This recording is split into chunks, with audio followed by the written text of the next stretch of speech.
Selamat pagi teman-teman media, masyarakat Kota Bandung yang hadir di Taman Sejarah pada pagi hari ini. Senang sekali dalam Bandung Menjawab kali ini kita akan membahas satu tema yang sangat menarik karena pasti dinantikan sekali. Apa saja sebetulnya langkah atau upaya dari pihak pemerintah Kota Bandung, khususnya adalah Dinas Perhubungan, untuk dapat menciptakan inovasi, menyelesaikan berbagai permasalahan kemacetan atau permasalahan lalu lintas yang ada di Kota Bandung. Sudah hadir di samping saya Bapak Hairul Rijal. Saya ingin tanyakan Bapak, selamat pagi Bapak, boleh digunakan mic-nya Bapak? Selamat pagi semuanya. Sehat Bapak?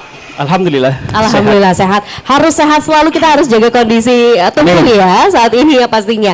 Dan bicara mengenai inovasi yang akan dilakukan oleh Dinas Perhubungan Kota Bandung, kita akan membahas dulu mengenai sebetulnya apa saja sih Pak permasalahan lalu lintas yang ada di Kota Bandung ini.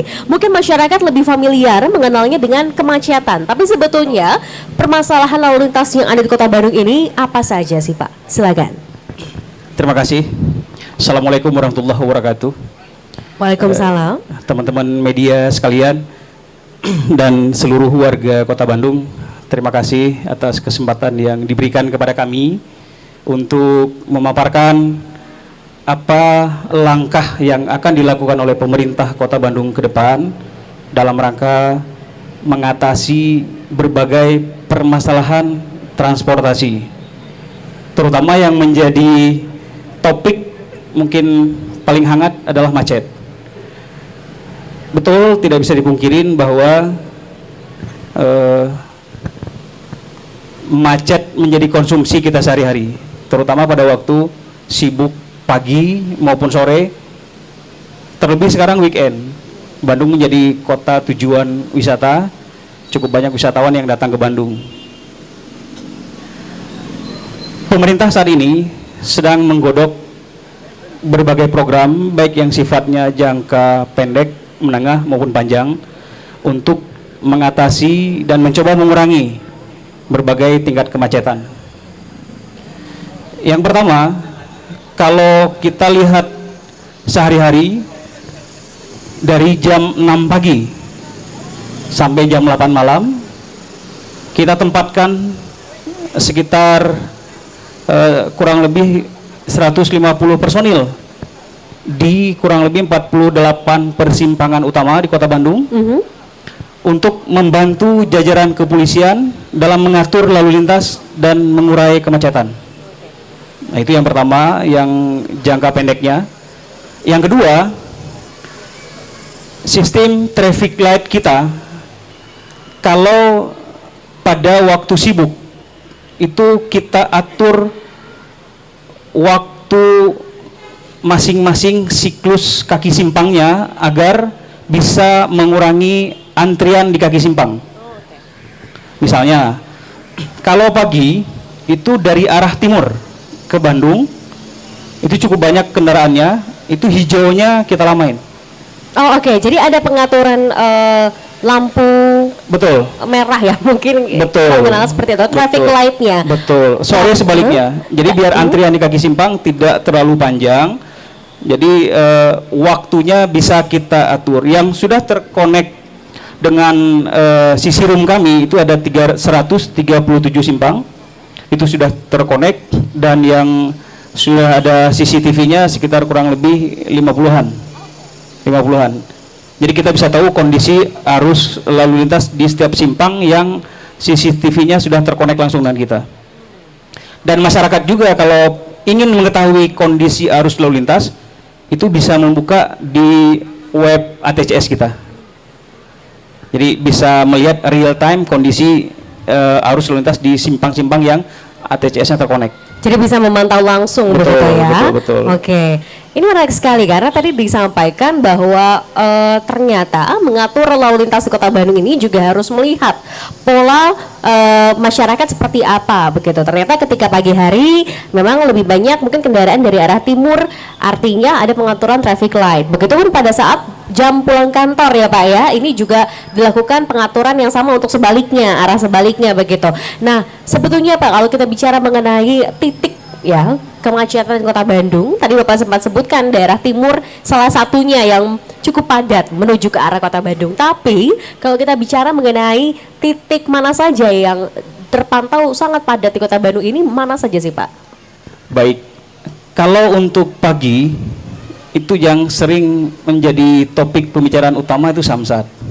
Samsat ya, lampu merah terlama katanya nih Pak. Betul, bahkan ada Oke. anekdot bisa nyeduh kopi dulu gitu, bisa bikin Indomie dulu gitu. Oke.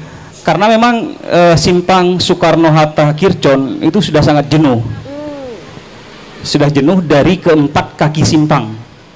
Yang bisa kita lakukan saat ini adalah mencoba memaksimalkan pengaturan traffic light agar dari semua arah itu bisa mengalir dengan baik arus lalu lintasnya.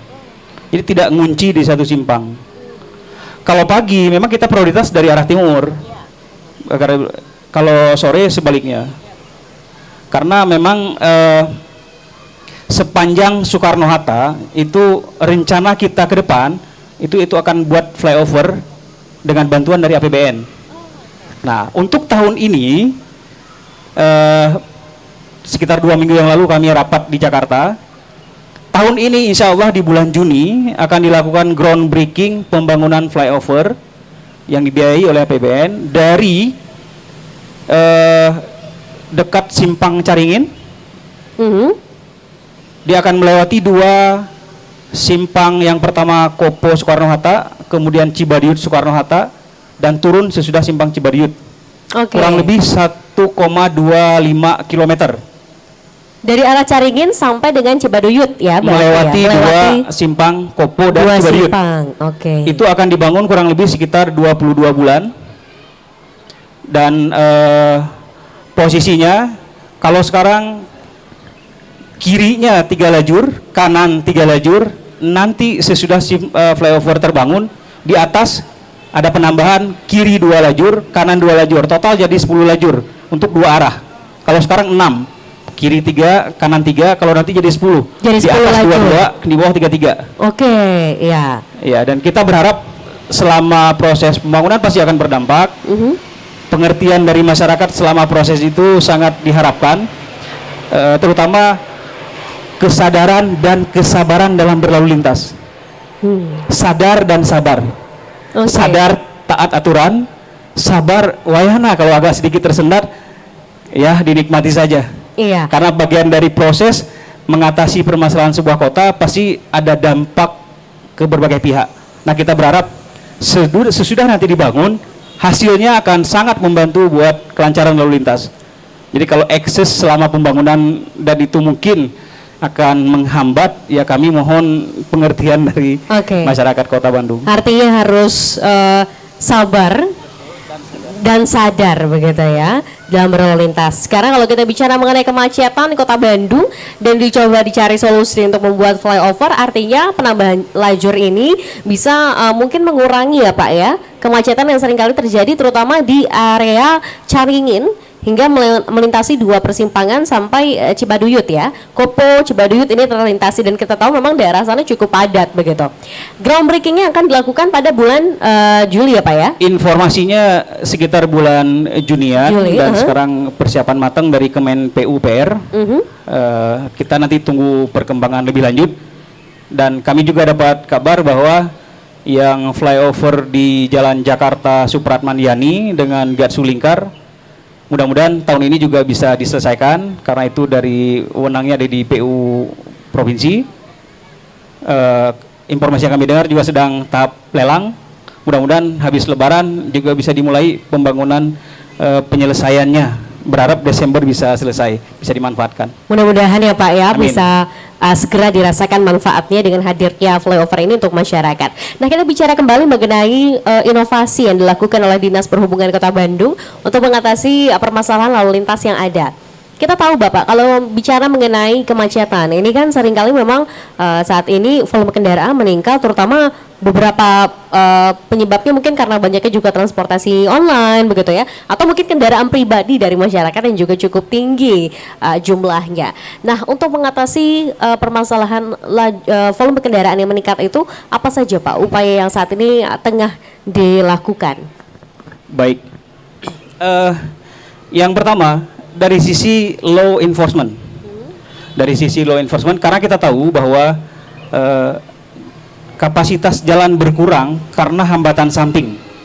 Salah satu hambatan samping yang mungkin cukup mengganggu itu parkir liar. Betul, parkir liar. Saat ini, Dinas Perhubungan sudah melakukan berbagai penindakan, baik bannya dulu pernah digembok, kemudian sekarang dilakukan operasi cabut pentil. Dalam waktu dekat, kami berharap mungkin sebelum Lebaran, DPRD Kota Bandung sudah mengesahkan Perda Perhubungan. Di dalamnya sudah ada pasal tentang penderekan. Nah, waktu itu Pak Kabid PDKT pernah di Bandung menjawab juga menyampaikan, kalau Perda tentang penderekan sudah turun, kita akan lakukan itu. Selama ini kalau dicabut pentil, mobilnya tetap di situ, macetnya tetap. Tapi kalau nanti mobilnya kita angkut, kita simpan di tempat penampungan, mudah-mudahan jalan bisa lancar. Oke, jadi langsung diangkut ya kalau nanti Kita ya, angkut, Pak ya. ini sekalian sosialisasi juga bagi warga kota. Nah, memang kendalanya banyak yang mengeluhkan, terus kami parkir di mana? Iya. Selalu jadi kayak simbiosis mutualisme. Pemerintah menggulirkan ini, nanti kami derek ya. Terus Pak, kami parkir di mana? Kan lahan parkir terbatas. Iya. Maka kami melakukan beberapa terobosan kaitan dengan parkir. Nah, yang pertama, kami sedang membuat peta lokasi parkir on street dan off street di Kota Bandung yang nanti akan kita publish ke masyarakat. Jadi selama ini kalau masyarakat itu banyak kurang mendapatkan data yang mereka butuhkan. Jadi kalau saya ke pusat kota, boleh parkir di mana saja. Itu yang pertama. Yang kedua, baru kemarin kita silaturahmi dengan para pengelola provider parkir off street, termasuk mal-mal di Kota Bandung. Mereka sangat mendukung program kita. Ada 4 terobosan yang akan kita lakukan dalam tahun ini. Insya Allah mudah-mudahan terlaksana. Yang pertama, kita berharap di semua lokasi parkir off street itu di depannya ada signboard DDS yang bisa memberikan informasi berapa slot parkir kosong di dalam pelataran parkir tersebut. Jadi kalau memang sisanya sedikit, dia nggak akan maksain ngantri. Iya. Seperti beberapa mall kalau di Jakarta ya, seringkali ada tandanya dulu berapa jumlah kendaraan yang mungkin yang bisa masuk, yang masih kosong, kapasitasnya gitu ya. Oke. Nah, itu yang pertama. Kemudian yang kedua, kita akan coba VMS, jadi signboard di pintu masuk ke pusat kota, signboard besar, informasi slot parkir di beberapa gedung parkir off street. Misalnya di sini, di Simpang 5. Simpang 5? Simpang 5 Kosambi. Nanti ada kita bikin signboard, kita lagi penjajakan dengan pihak pengelola parkir. Orang mau ke alun-alun, di situ ada King Kepatihan, kemudian ada Jogja, ada Basement, ada beberapa gedung parkir. Iya. Di situ akan tertera di King berapa slot parkir yang kosong. Seandainya sedikit, orang tidak akan memaksakan ke alun-alun, itu akan menambah macet di alun-alun. Iya, betul. Ya, mungkin alternatif ke tempat lain, atau mungkin bisa menggunakan juga angkutan umum. Nah, kemudian yang ketiga, selama ini parkir basement kita tahu yang pelataran parkir contoh seperti TSM, kemudian Festival Citylink, itu cukup menyita waktu untuk kita mencari ruang parkir. Kita harus muter-muter di dalam itu. Bahkan anekdot itu sampai 7 kali putaran kadang-kadang nggak nemu gitu. Sampai kalau jam perempuan. dari parkir ya, Pak. Betul, sejam nyari hanya muter-muter nggak ketemu. Nah, kemarin udah kita sampaikan, ini beberapa kota juga sudah menerapkan. Nanti akan ada lampu indikator di setiap satuan ruang parkir, di atas yang digantung. Merah berarti sudah terisi, hijau kosong. Jadi dari dia turun ke basement, dia dari jauh udah bisa melihat. Saya mau parkir di mana udah kelihatan dari lampu LED di atas CSRP parkir. Ada tandanya. Ada gitu tandanya ya? dari lampu LED hijau. Oh, berarti saya parkir di sana. Jadi dia nggak akan buang waktu. Dia tinggal menuju ke titik tersebut, sehingga memudahkan orang, bisa menghemat bahan bakar, kemudian tenaga energi juga, dan tidak membuat sirkulasi kendaraan di dalam itu menjadi stuck. Nah, itu yang ketiga. Kemudian yang keempat, kami saat ini mencoba mendevelop, dan kemarin juga dari pihak provider cukup kooperatif, mereka akan mendukung untuk membuat aplikasi informasi parkir. Aplikasi informasi parkir. Nah, kami Oke. coba mendevelop itu sehingga nanti kalau warga kota mau berangkat ke mall, misalnya ke sebuah mall, dia cukup mengunduh aplikasi, dia buka mall yang dia tuju, di situ akan tertera berapa slot parkir yang kosong. Nah, sehingga dia bisa memilih kalau itu sudah mau penuh, apakah dia tetap memaksakan naik kendaraan pribadi atau naik angkutan umum atau mungkin jenis moda yang lain. Itu akan mengurangi kemacetan, mengurangi kendaraan yang beredar di Kota Bandung. Jadi tidak memaksakan misalnya harus ke BIP, kalau BIP slot parkirnya penuh, jangan paksain bawa kendaraan, bisa naik angkutan umum kalau emang udah penuh, kecuali kalau emang masih kosong mungkin ya, atau naik bank dengan yang lain gitu. Nah, itu yang sedang akan kita coba develop tahun ini kaitan dengan upaya-upaya dalam rangka melancarkan lalu lintas dari sudut pandang parkir gitu. Berarti kalau kita bicara mengenai permasalahan lalu lintas di Kota Bandung ini, salah satu penyebab utamanya adalah tadi ya Pak ya, Betul. mengenai parkir liar. Betul. Karena ya tadi, akhirnya masyarakat ketika bingung untuk mencari lahan parkir akan memberikan asumsinya adalah ya karena tidak ada lahan parkir, jadi parkir sembarangan gitu. Nah dengan langkah ini diupayakan adalah masyarakat nantinya bisa lebih tertib lagi untuk memarkirkan kendaraannya Pak ya. Dan kami juga berharap seperti ini.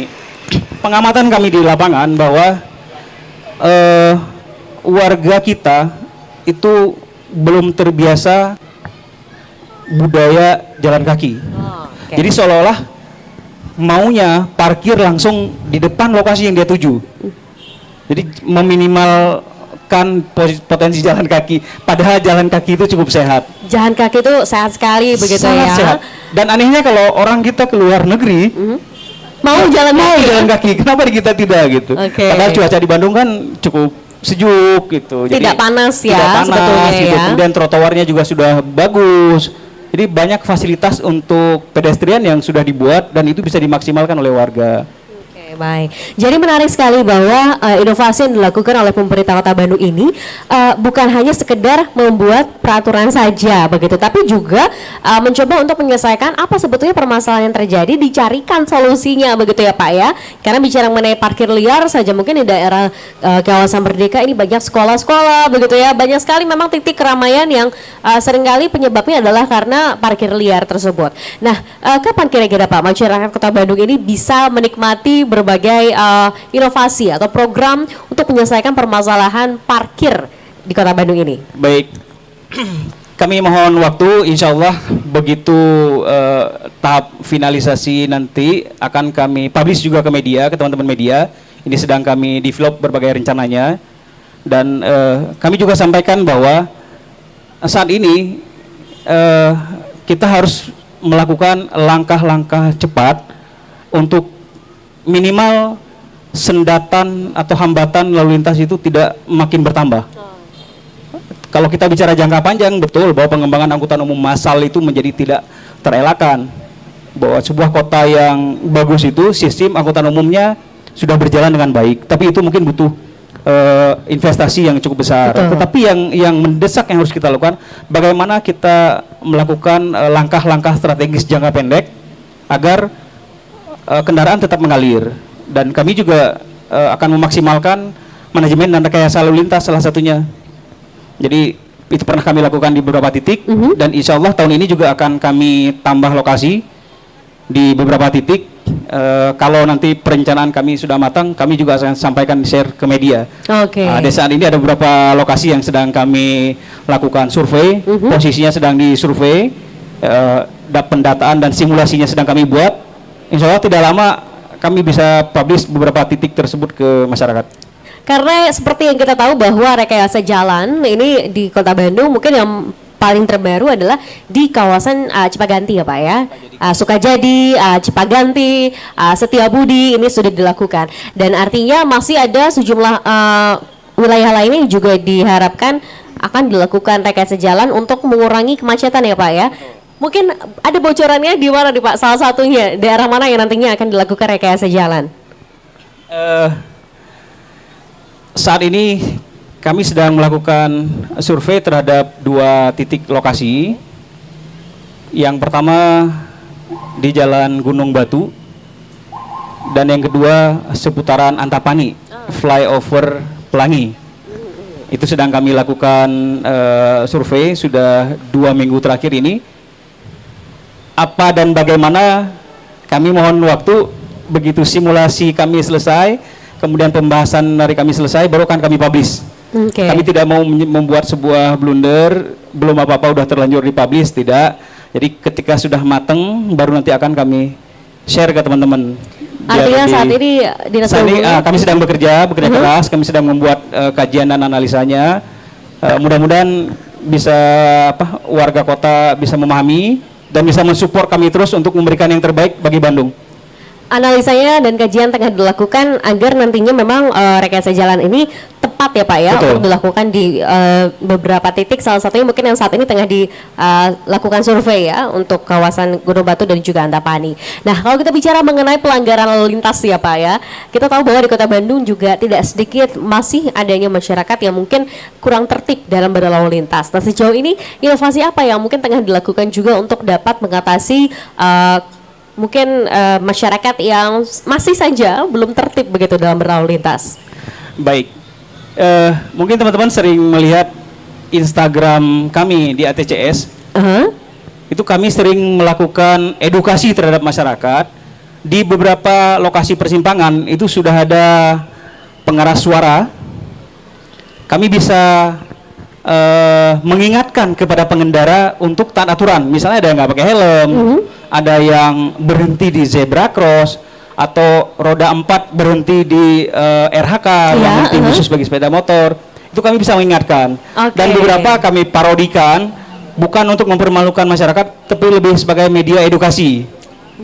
Kami parodikan dan cukup banyak juga yang menyukai itu.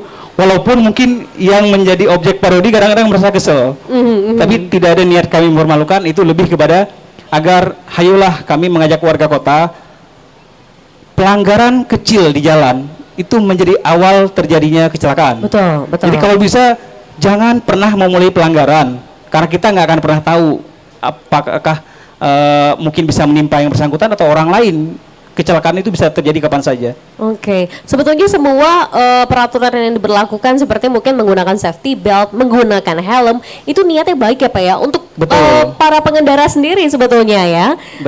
Jadi tertib lalu lintas dengan ATCS yang saat ini tengah diupayakan untuk mungkin bisa memberikan edukasi terhadap masyarakat, semoga bisa mengurangi ya Pak ya tingkat mungkin kurangnya disiplin dari masyarakat dalam berlalu lintas. Sejauh ini sebetulnya Pak, dampaknya cukup signifikan tidak dengan upaya dari ATCS untuk melakukan edukasi mungkin dengan video atau mungkin juga dengan pengeras suara untuk langsung menegur para pengendara? Alhamdulillah, kalau kami melihat grafiknya, cukup banyak lokasi simpang yang sudah mulai tertib. Jadi kami kolaborasi. Dari lantai 3 ruang kontrol sisi rumah TCS, kami menghimbau, mengingatkan. Kemudian di lapangan pun ada petugas juga yang ikut mengingatkan. Jadi kita kolaborasi, sudah mulai banyak masyarakat yang sadar. Selama ini kalau kita lihat dominasi kendaraan di Kota Bandung itu roda 2, itu cukup banyak. Dan banyak pengendara roda 2 yang menganggap bahwa helm itu aksesoris.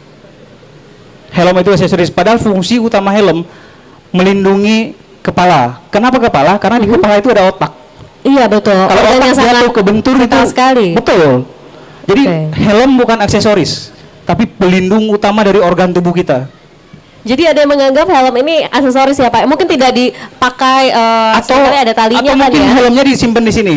Karena ibu-ibu mungkin pakai sanggul atau udah dandan, nggak bisa masuk. Itu betul, saya sering sekali melihat seperti itu. Helmnya malah dipegang gitu ya. Padahal yang paling penting bukan helmnya, sebetulnya kepalanya kita gitu. Justru kepala kita harus terlindungin. Kadang-kadang mungkin bagaimanalah alasannya sehingga itu tidak digunakan. Kecuali kalau ditegur petugas baru digunakan. Padahal salah. Bahwa tujuan utama helm adalah melindungi kepala yang di dalamnya ada otak. Tidak boleh terbentur benda keras, masa depan bisa suram.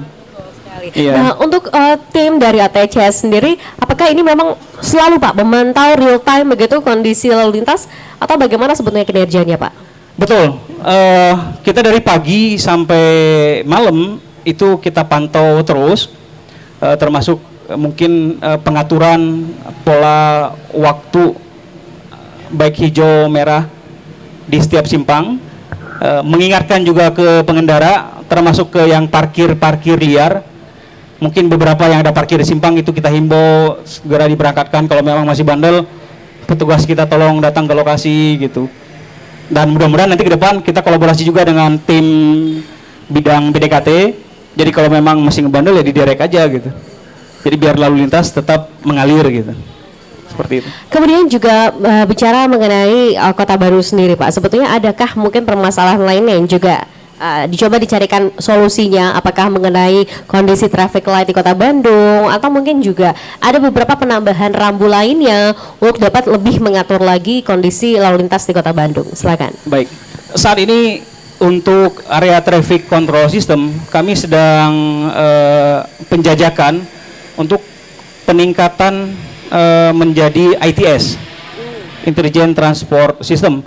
Jadi berharap bahwa di simpang yang ada traffic light, dia bisa menganalitik volume kendaraan, sehingga bisa siklus waktu, bisa secara otomatis dia mengatur sendiri. Misalnya batas antrian yang wajar di satu kaki simpang itu 30 meter. Begitu lebih dari 30 meter, dia ada kamera CCTV yang analitik, akan terkonek langsung ke kontrol box untuk pengaturan waktu, sehingga hijaunya ditambah. Tidak perlu kita selama ini manual. Selama ini kita manual, bisa ditarik dari lantai 3 atau dari kontrol box yang biasa mungkin petugas suka memberikan prioritas. Tapi kita berharap ke depan bahwa itu bisa analitik sendiri melalui kamera yang terkonek ke kontrol box dan langsung ke lampu. Jadi kalau antrian panjang dia akan menambah hijau, tapi kalau antrian pendek hijaunya mungkin sebentar. Jadi itu kita berharap bisa lebih efektif. Memang itu butuh biaya yang tidak sedikit. Kita akan coba cari pendanaan yang mudah-mudahan ke depan bisa kita wujudkan di Kota Bandung. Jadi sebetulnya pengaturan traffic light ini mungkin informasi penting juga untuk masyarakat bahwa ini disesuaikan dengan jumlah kendaraan pada jam itu, begitu ya Pak? Betul, ya? panjang antrian di setiap kaki simpang. Jadi kalau ketika misalkan di kawasan Samsat ya, kenapa akhirnya traffic light-nya cukup lama karena itu tadi. Bagaimana untuk akhirnya kita memastikan semua lajurnya ini tidak ada antrian yang panjang, begitu ya Pak ya? Betul, kita harus memberi ruang bagi semua kaki simpang agar kendaraan itu bisa melaju. Tidak hanya prioritas di satu kaki simpang saja. Nanti yang 3 lagi jadi ngekornya juga panjang juga gitu. Oke, baiklah. Nah, sejauh ini juga kita mungkin masyarakat menantikan juga adanya progres untuk flyover ya Pak ya di kawasan Antapani juga begitu. Nah, sejauh ini Bapak untuk progresnya seperti apa mungkin bisa diinformasikan juga ke masyarakat. Apakah mungkin ada rentang waktunya nih Pak? Kapan targetnya, deadline-nya untuk flyover di kawasan Antapani? Ini berarti flyover jilid 2 begitu ya Pak ya? Silakan. Betul. Saat ini informasi yang kami dapat dari Pemprov Jabar bahwa prosesnya sedang tender. Sekitar bulan Juni atau Juli mereka melanjutkan pembangunan flyover untuk penyelesaian. Jadi berharap tahun ini bisa tuntas di Desember. Untuk yang di Yani Supratman Jakarta dan Gatsulingkar. Jadi kita berdoa saja mudah-mudahan tidak ada hambatan dan itu bisa segera terselesaikan. Nah, nanti kalau memang itu sudah selesai, kita bisa coba lakukan manajemen dan rekayasa lalu lintas agar kemacetan dan hambatan di simpang itu bisa terkurangi secara signifikan. Oke, baik.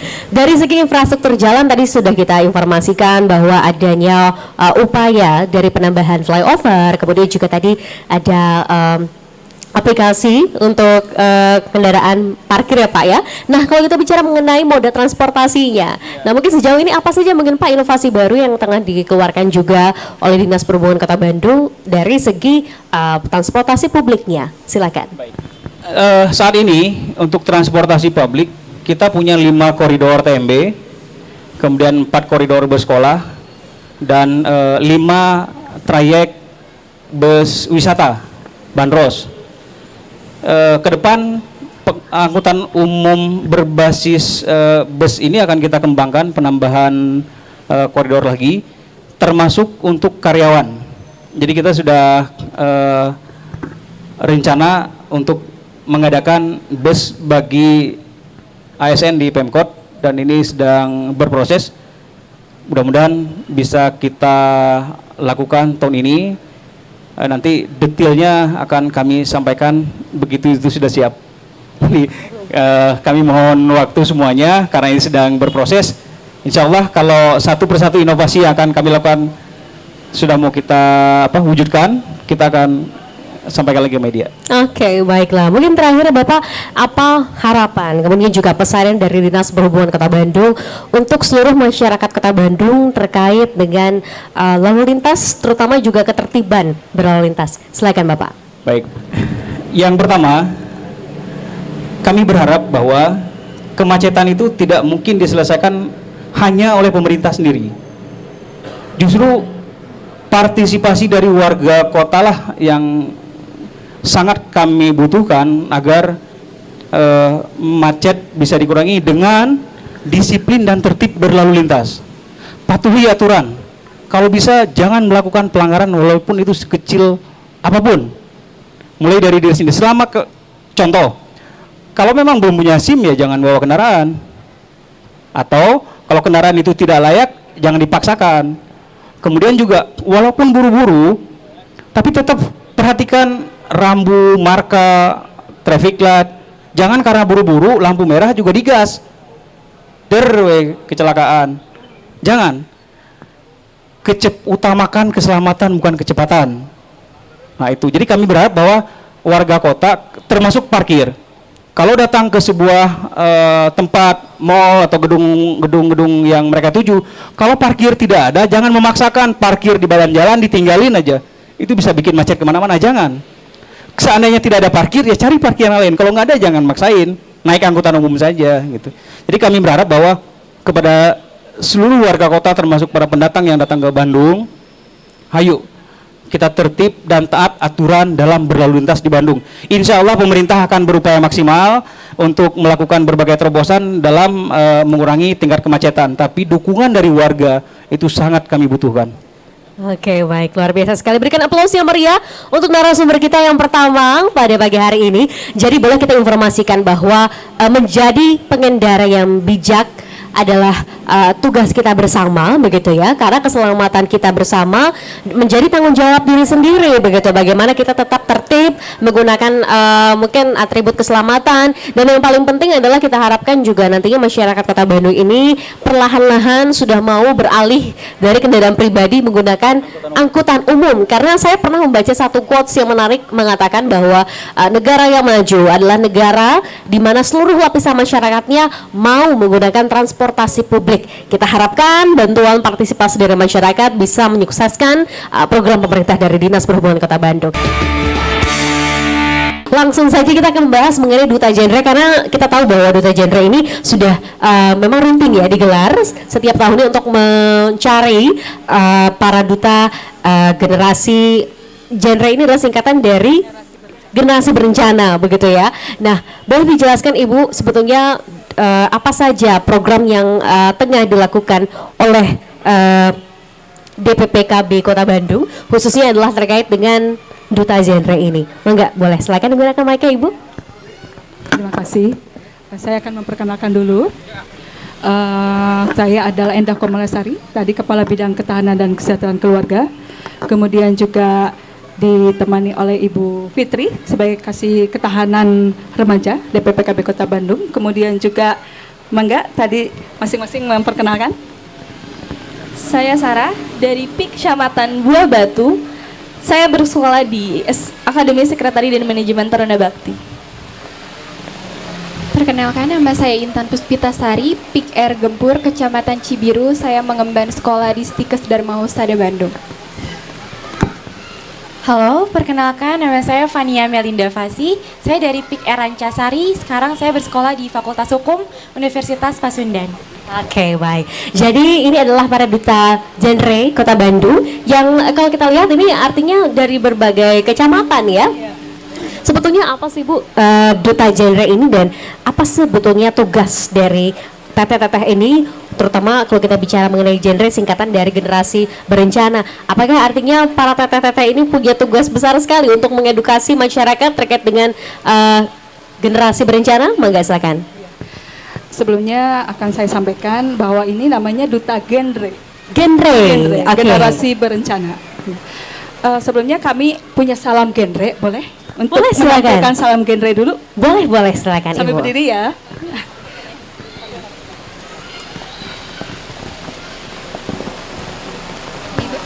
Salam genre, salam remaja genre, sehat, cerdas, ceria. Genre Indonesia, saatnya yang muda, yang berencana.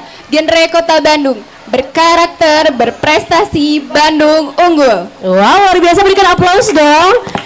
Ya, jadi ini adalah mungkin salam genre ini adalah salam untuk kita terus mengedukasi, menyemangati masyarakat. Pentingnya tadi ya, generasi masyarakat yang tadi disampaikan adalah generasi berencana, begitu ya. Nah, Ibu Enda sebetulnya boleh disampaikan kembali, generasi berencana ini atau genre ini sudah dari tahun berapa sih Bu digelar, dan bagaimana sebetulnya Kota Bandung sendiri menyikapi dengan adanya duta genre di Kota Bandung? Silakan. Terima kasih. Assalamualaikum warahmatullahi wabarakatuh. Akan disampaikan tadi bahwa memang kita itu ada untuk lomba duta genre itu adalah dari PIK Remaja di 30 kecamatan. Jadi pusat informasi komunikasi konseling remaja. Kemudian dipilih dari 30 kecamatan itu untuk menjadi duta genre. Dengan adanya ujian pertama itu adalah tadi ujian tertulis, wawancara, kemudian ada unjuk bakat. Jadi dari tadi untuk 30 kecamatan itu kemarin alhamdulillah ada yang hadir melalui daftar online itu 123. Kemudian menjadi 89, akhirnya dites melalui beberapa tes menjadi 40 orang dan akhirnya menjadi 20 orang. Rencana yang tanggal 13 Maret itu akan diadakan seleksi lagi menjadi 12 orang. Seperti yang tadi disampaikan bahwa memang sudah dari tahun-tahun sebelumnya bahwa duta genre itu selalu dilaksanakan. Kenapa dilaksanakan? Karena dengan adanya duta genre ini merupakan satu untuk menjawab permasalahan tentang remaja, yaitu satu adanya bagaimana kita sebagai remaja itu diberikan pengetahuan sehingga menjadi remaja yang berkualitas, tidak atau maksudnya terhindar dari satu adalah pernikahan dini, kemudian juga terhindar dari seks pranikah, dan kemudian terhindar juga dari nafsa. Kemudian juga dengan adanya kegiatan lomba duta genre ini memotivasi juga dari para duta genre untuk memberikan contoh atau suri teladan kepada rekan-rekan remaja lainnya untuk terhindar dari yang tadi saya sampaikan. Jadi para duta genre ini adalah mungkin sebagai role model begitu ya, para remaja yang diharapkan bisa merepresentasikan masyarakat Kota Bandung yang sangat tertib begitu ya, dan juga kita harapkan ini terbebas dari pengaruh-pengaruh hal negatif begitu. Ada Ibu Fitria di sini, Ibu mungkin bisa dijelaskan juga sebetulnya selama ini dengan hadirnya duta genre sendiri apa yang diharapkan pesannya masuk kepada masyarakat begitu. Karena kalau kita lihat latar belakangnya rata-rata memang adalah pelajar. Apakah memang sasarannya atau target utamanya adalah untuk para pelajar atau sebetulnya masyarakat lebih luas lagi? Silakan. Terima kasih. Jadi latar belakang kenapa kita memilih duta. Duta itu kan sebagai Teteh bilang role model, penteladanan untuk duta generasi berencana. Kalau yang berencana itu kan biasanya dari remaja. Nah, maka dari itu kalau kita ingin mengedukasi remaja oleh remaja lagi, kebayang nggak Teh kalau misalnya saya kucuk-kucuk datang ke anak remaja, siapa aja nah. Kalau makanya kita pilih duta-duta. Kan kalau misalnya yang datangnya teteh-teteh ini mungkin seenggaknya minimal dilihat dulu. Kalau udah dilihat kan apa sih gitu. Misalnya dilihat kayak tadi kan kira ada salam genre. Nah itu tuh sebenarnya ada maknanya, nanti mungkin teteh-teteh ngejelasin. Nah makanya kenapa kita terpilihnya itu dari pendidikan, ada yang pendidikan, ada yang sebenarnya itu ada 2 jalur teh. Jadi ada dari jalur pendidikan dan jalur masyarakat. Kalau pendidikan itu berarti mereka berasal dari kelompok PIK remaja yang ada di sekolah. Kalau jalur masyarakat, mereka itu berasal dari PIK remaja yang ada di masyarakat. Misalnya tingkat kecamatan, tingkat kelurahan, ataupun tingkat RW. Tapi walaupun dari tingkat kecamatan, tapi mereka juga kan sebagai pelajar, jadi lebih komplit menurut saya. Jadi dia di masyarakat bisa mengedukasi teman-teman di lingkungan rumahnya, di sekolah, di pendidikannya, mereka bisa mengedukasi teman-teman sebaya di sekolahnya. Seperti itu teh. Jadi seperti yang disampaikan tadi oleh Ibu Fitria bahwa kenapa dipilih para remaja, karena agar tepat sasaran ya, sesuai dengan target tujuannya adalah untuk mengedukasi para remaja di Kota Bandung. Ada hadir pada siang hari ini teteh-teteh ya. Ini adalah perwakilan dari setiap kecamatan ya. Ada Kecamatan Buah Batu, tadi ada Rancasari, dan juga ada tadi dari Cibiru. Oke. Nah, boleh diceritakan mungkin yang pertama ada Teh Sarah dulu ya. Teh Sarah sendiri kan adalah mahasiswi saat ini. Nah, kenapa akhirnya Teh Sarah tergerak hatinya untuk mengikuti kegiatan pemilihan duta genre, dan apa yang menjadi tujuan utamanya dari Teh Sarah sendiri, terutama untuk wilayah Teh Sarah adalah di kawasan Kecamatan Buah Batu. Silakan. Baik, pertama saya tentunya ingin mengedukasi teman-teman terdekat saya, lingkungan terdekat saya, dan saya pun ingin menjadi role model bagi mereka sebagai remaja untuk mengedukasi dan mempromosikan serta menerapkan nilai-nilai genre di kehidupan sehari-hari para remaja. Tentunya yang dilaksanakan dari, oleh, dan untuk remaja. Tujuan utama saya mengikuti duta genre ini, saya ingin mengubah pola pikir remaja agar remaja itu bisa bergaul dengan cara hidup sehat ala remaja dan menghindari masalah-masalah dan isu-isu yang ada pada remaja saat ini. Baik, jadi tergerak hatinya karena mungkin melihat juga lingkungan begitu ya. Jadi ingin supaya lingkungan dari Teh Sarah juga bisa sehat ya, dari mungkin perilaku-perilaku atau hal-hal negatif yang seringkali ada di tengah-tengah pergaulan para remaja. Hadir juga ada Teh Intan, betul ya? Teh Intan juga adalah mahasiswi ya. Nah, Teh Intan sendiri kenapa akhirnya tergerak untuk mengikuti pemilihan duta genre, dan apa sih sebetulnya yang terasa sejak Teteh terpilih menjadi duta genre? Apakah juga dari teman-teman sudah mulai banyak yang tergerak nih untuk terus mengedukasi lingkungannya agar lebih menjadi remaja yang bisa bisa dikatakan sehat dan juga terbebas dari hal-hal negatif. Silakan. Alasan saya mengikuti duta genre itu saya ingin ikut memberikan informasi dan edukasi khususnya untuk remaja di wilayah saya agar remaja tahu bagaimana cara bergaul dan bagaimana menjadi remaja yang sehat itu, yang bisa meningkatkan kualitasnya dengan meningkatkan contohnya life skill yang kita pelajari juga di genre. Nah, keuntungannya saya setelah saya terpilih menjadi finalis duta genre, yaitu keuntungannya yaitu teman-teman jadi lebih tahu saya, dan teman-teman juga lebih percaya dan menanyakan pentingnya kesehatan bagi remaja itu bagaimana dan cara bergaul yang baik itu bagaimana, dan saya memberikan informasi. Oke, baik. Jadi mungkin banyak akhirnya teman-teman yang kalau ingin bertanya mengenai sebetulnya menjadi remaja yang baik itu seperti apa sih, akhirnya bertanya dengan para duta-duta ini begitu. Ada juga Tevania di sini. Teteh boleh dijelaskan juga sebagai latar belakang mahasiswi hukum lagi begitu ya. Pasti sering sekali mungkin banyak melihat kasus-kasus mungkin akibat tindakan yang kurang baik di tengah remaja dan impactnya cukup besar begitu. Nah, dengan pemilihan duta genre ini apa yang terasa oleh Teteh, dan sebetulnya apa yang melandasi Teteh untuk mengikuti pemilihan duta genre? Ya, oke, terima kasih ya Kak. Kenapa saya ikut duta genre? Kenapa ya, banyak sekali alasan yang melatar belakangi teman-teman semua bergabung dengan duta genre, karena kondisi remaja di Kota Bandung, tidak hanya di Kota Bandung, maka di Indonesia juga kondisi remajanya sangat memprihatinkan mungkin, karena banyak sekali pengetahuan yang belum didapatkan oleh remaja-remaja di Kota Bandung, terutama di Indonesia. apalagi kita sebagai remaja-remaja yang nantinya akan menghadapi yang namanya bonus demografika, di mana usia produktif akan lebih banyak dibanding usia non produktif, di mana teman-teman remaja ini yang nantinya di tahun 2045 di mana Indonesia berkondisi sebagai Indonesia emas yang nantinya akan menghadapi revolusi industri 4.0, dan kita harus menyiapkan itu semua gitu. Jadi pada saat kita remaja-remaja akan menghadapi masa itu, kita harus merencanakannya mulai dari sekarang. Karena kalau misalkan kita belum berencana dari saat ini, lalu siapa yang akan memimpin bangsa kita ke depannya? Seperti itu. Baik, jadi bagaimana dari teman-teman Duta Genre ini juga memotivasi para remaja lainnya untuk memiliki kesadaran apa sih yang harus kita lakukan menghadapi persaingan industri ke depan begitu ya, karena tentunya tantangan menjadi remaja luar biasa dan kita adalah penerus begitu ya, generasi penerus selanjutnya.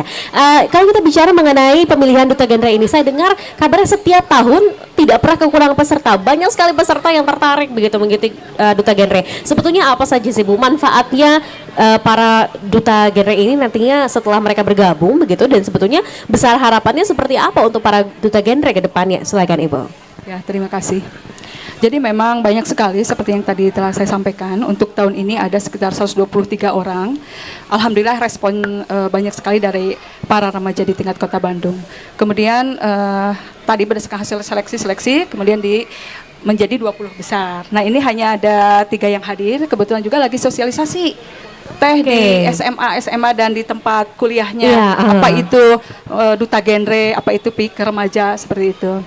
Nah, kemudian juga nanti ke depannya, karena memang kita dari awal sebelum ada pembentukan untuk PIK R ya Teh, PIK R itu sebelumnya kita ada pembentukan yang baru secara terus menerus. Jadi ada advokasi dulu, misalnya ke SMA kita ada advokasi, kemudian ada sosialisasi, dan adanya pembentukan, kemudian launching. Nah, dari situ kita itu membentuk, diteruskan dengan pembinaan-pembinaan yang berkelanjutan. Akhirnya terbentuklah PIK R yang baru.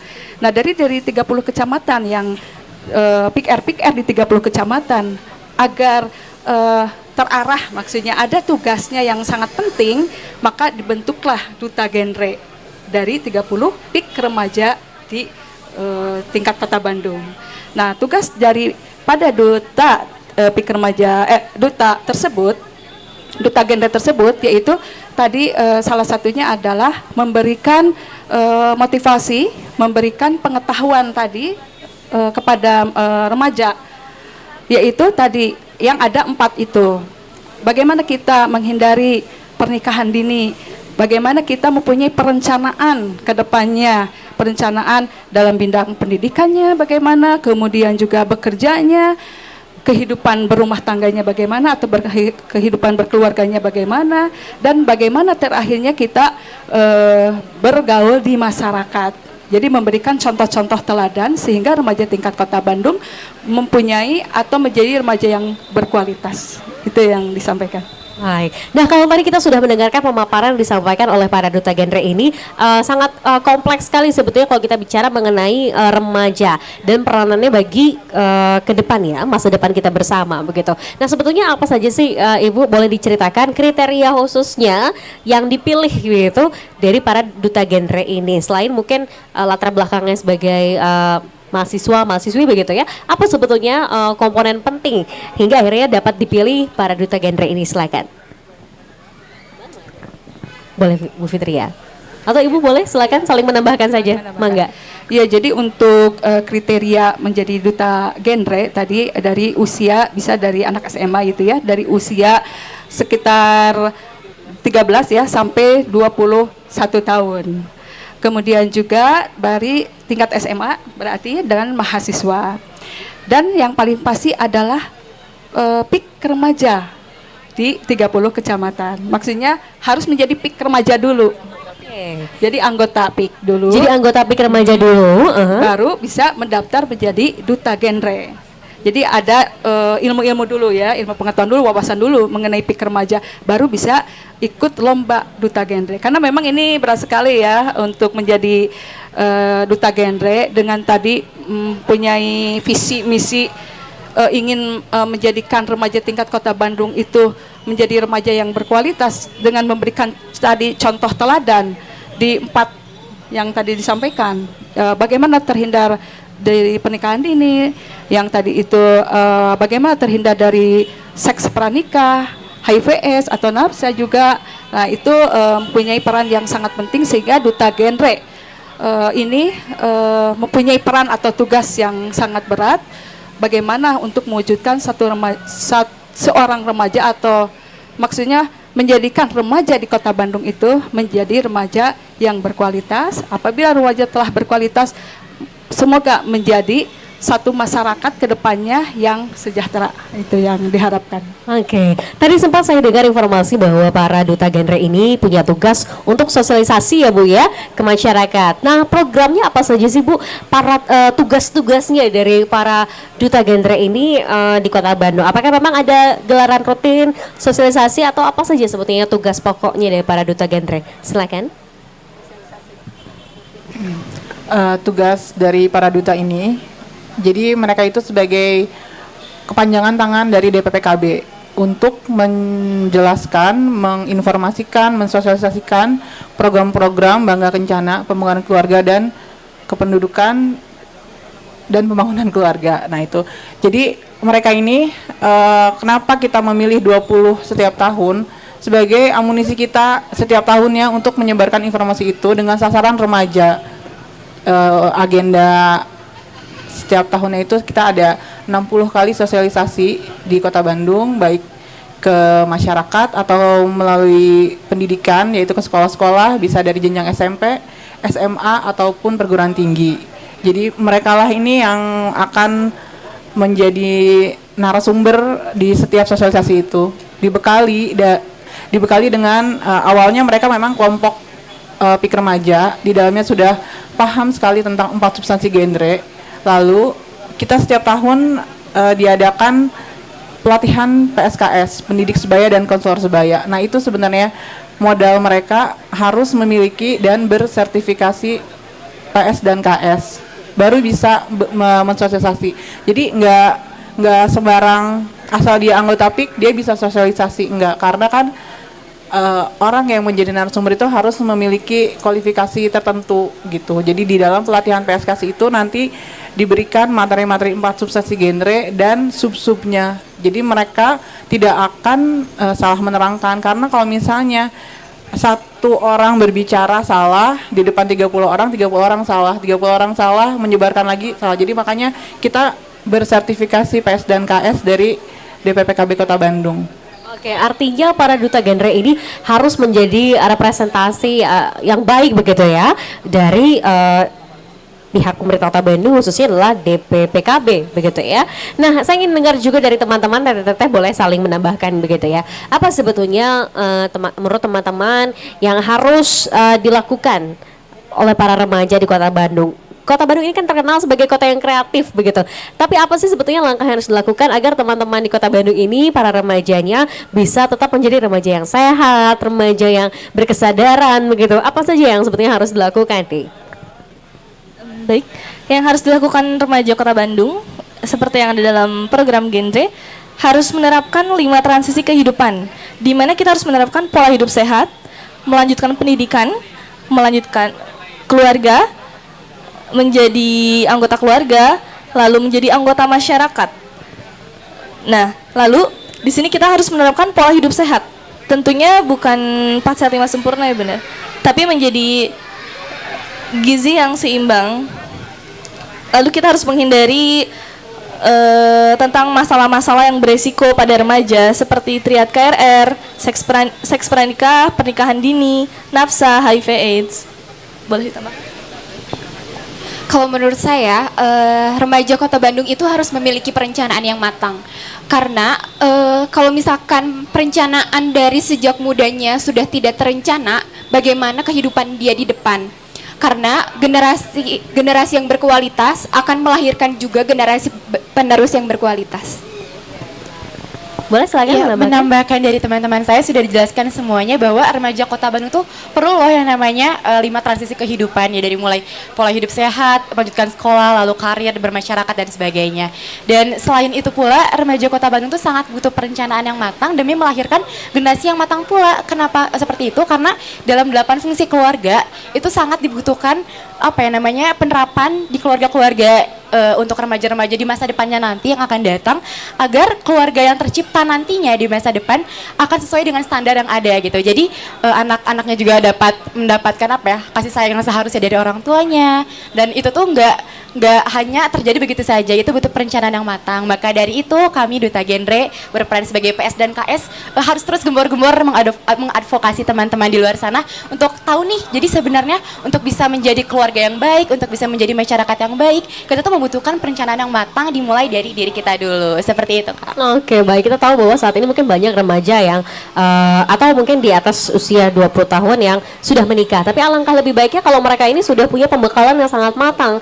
Karena kalau berkeluarga apalagi ya, ini harus punya banyak sekali hal yang dipikirkan karena membesarkan generasi selanjutnya itu bukan hal yang mudah begitu. Nah, dari pihak DPPKB Kota Bandung sendiri, apa sebetulnya yang akan dilakukan bersama dengan para Duta Genre ini untuk tahun ini, Bu? Apa sebetulnya program yang atau inovasi baru yang akan dilakukan agar lebih menggencarkan kembali sosialisasi Duta Genre khususnya di wilayah Kota Bandung? Karena ini perwakilannya ada masing-masing di setiap kecamatan begitu ya.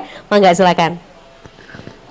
Untuk tahun ini, tahun-tahun sebelumnya juga untuk menambah tadi keanggotaan PIK remaja di 30 kecamatan, kami kemarin telah mengadakan pemilihan PIK remaja tingkat Kota Bandung. Alhamdulillah juga kemarin responnya baik gitu, karena yang kami tahu kemarin banyak sekali yang daftar, akhirnya dipilih juga beberapa PIK remaja yang sesuai kriteria yang kita harapkan, yaitu dari mulai bagaimana perencanaan mereka ke depan, bagaimana program kerjanya, kemudian juga visi misinya. Nah, dengan adanya kemarin pemilihan PIK remaja yang baru, mudah-mudahan adanya PIK remaja tersebut menambah personel atau pengurus PIK remaja untuk mensosialisasikan, baik itu tadi di SMA atau di masyarakat pada umumnya, karena kita juga ada juga pembinaan PIK remaja di wilayah, maksudnya bisa di kelurahan atau di kecamatan.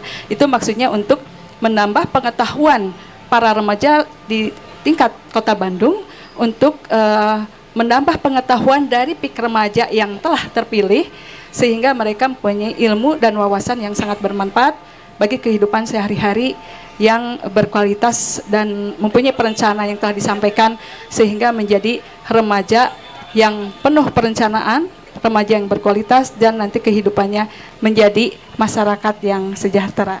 Itu yang saya sampaikan. Baik, menutup perbincangan kita pada siang hari ini, mungkin masing-masing dari para narasumber kita akan memberikan pesan dan harapannya untuk para generasi penerus di Kota Bandung agar semakin berkualitas lagi dan menjadi generasi yang unggul. Mangga silakan.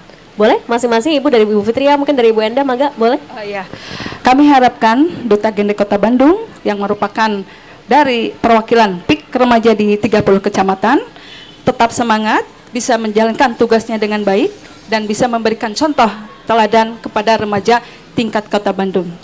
Mangga.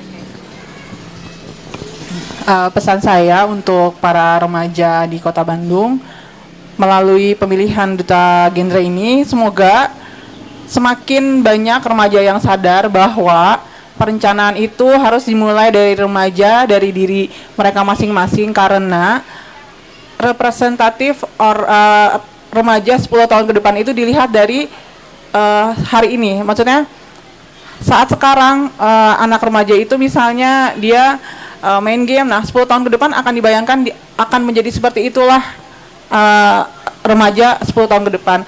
Maka dari itu anak-anak saya ini, Duta Genre, selalu mensosialisasikan tentang betapa pentingnya perencanaan sejak dimulai dari remaja. Harapan saya untuk para remaja di Kota Bandung, tentunya remaja harus mempunyai perencanaan dan harus berencana untuk kedepannya. Karena jika kita tidak memiliki perencanaan, kita tidak akan tahu kita kedepannya bagaimana, dan kita pun harus senantiasa menjadi remaja yang berkualitas, bisa menjadi contoh yang baik bagi remaja-remaja yang lain, dan juga bisa menjadi figur bagi Kota Bandung tentunya, agar meningkatkan kualitas remaja di Kota Bandung. Dan karena remaja adalah remaja yang berencana. Oke, baik. Silakan. Harapan saya untuk remaja Kota Bandung, supaya kalian bisa ikut berperan serta untuk pembangunan Indonesia di masa depan. Maka dari itu mulai dari sekarang mari kita sama-sama meningkatkan kualitas hidup kita.